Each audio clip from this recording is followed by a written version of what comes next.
This message is just called Looking Up and Leaning On. And I always want to talk about the fact that there will be times in our lives when it all seems like it's impossible. Everything seems like it's not going to happen.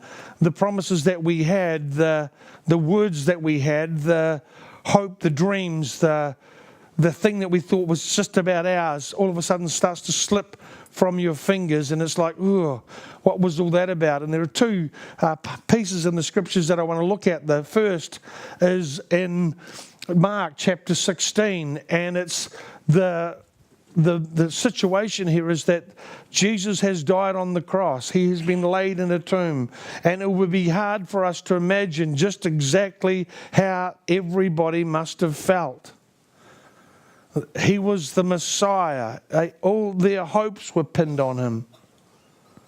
And it seemed impossible that he would die, actually, and die on a cross. A humiliating death. And they lay and he's really dead. Really dead. They would have been bewildered. And yet, in this situation, they come to the tomb, and it says, and they were saying to each other, this is the woman coming to the tomb, and they were saying to each other, who will roll the stone away for us from the entrance of the tomb? And looking up, they saw that the stone had been rolled away, although it was extremely large. The thing that I know is that sometimes when I am faced with something that looks impossible, and I have a few of those, sometimes I've had a lot of those, where it looks impossible, where I think there's no way that this is going to change, no way good comes from this. But my job is to look up, to get my eyes off this plane and look up. Because it's in the looking up that we can see the stones rolled away, even though they're extremely large. And I don't know what it is that you're facing. I don't know what the big stone is. It could be your health. It could be employment. It could be your financial situation. It could be relational. It could be in your marriage. It could be in your family. But I know that by looking down, nothing changes, and often things get worse. But looking up, things are changed. And I look at my life in a number of times when it looks like everything is impossible now. I've probably said to you a number of times that in 2003 I was pastoring a church, and it was a reasonable sized church. We had seen amazing things happen. We had seen significant growth and rapid growth. Involved in a motor vehicle accident that not only almost physically killed me, I was in intensive care and busted up. But emotionally it destroyed me, because I had my 14-year-old son in the car, and I found out while I was in intensive care that the accident was my fault. And devastating. Absolutely devastating. I resigned from being the pastor of a church. I felt disqualified. I thought I'd never ever minister again. I felt like I got so depressed. I was actually placed under 24-hour suicide watch. And I don't know if anybody's been in that position, but it's fairly humiliating, particularly when you've been a psych nurse. And it looks like everything is gone. I had no hope for the future. My wife, Christine, was remarkable. She'd just come and visit me in hospital and say 3 words: good will come. Good will come. And slowly and slowly, she helped me look up. And I saw that stone rolled away. And what had been dead rise from the dead again.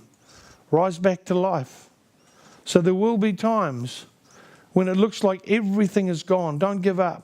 Don't give up. Don't give up. Just hang on. The next verse, thanks.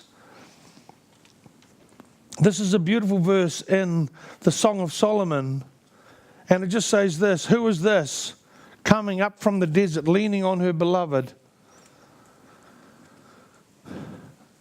I found in my experience the only way out of deserts is to lean on him. when you can't walk yourself anymore, when you can't even carry yourself, when you don't know the way out of the desert, to lean on him. And that's what I continue to do. There are, like I say, there are deserts in my life. There are things that I wish weren't as dry as they were, but they are. I'm not going to deny the facts, but I am going to deny their power to determine my future. There's a big difference between the facts and the truth.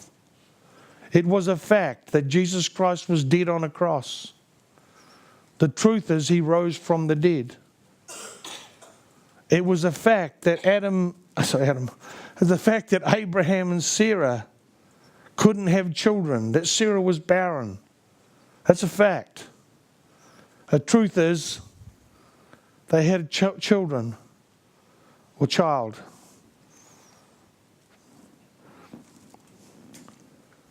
And I love that piece in Romans chapter 4 when it talks about Abraham and Sarah. It says that Abraham considered his own body now as good as dead, and the deadness of Sarah's womb. He didn't pretend. He didn't try to say, he didn't say, I'm a fighting fit young kid. He didn't pretend. He knew that there was no hope in his own body, but it says, yet with respect to the promises of God, he didn't waver in unbelief.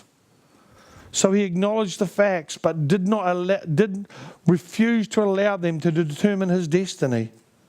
The truth determines our destiny, not the facts.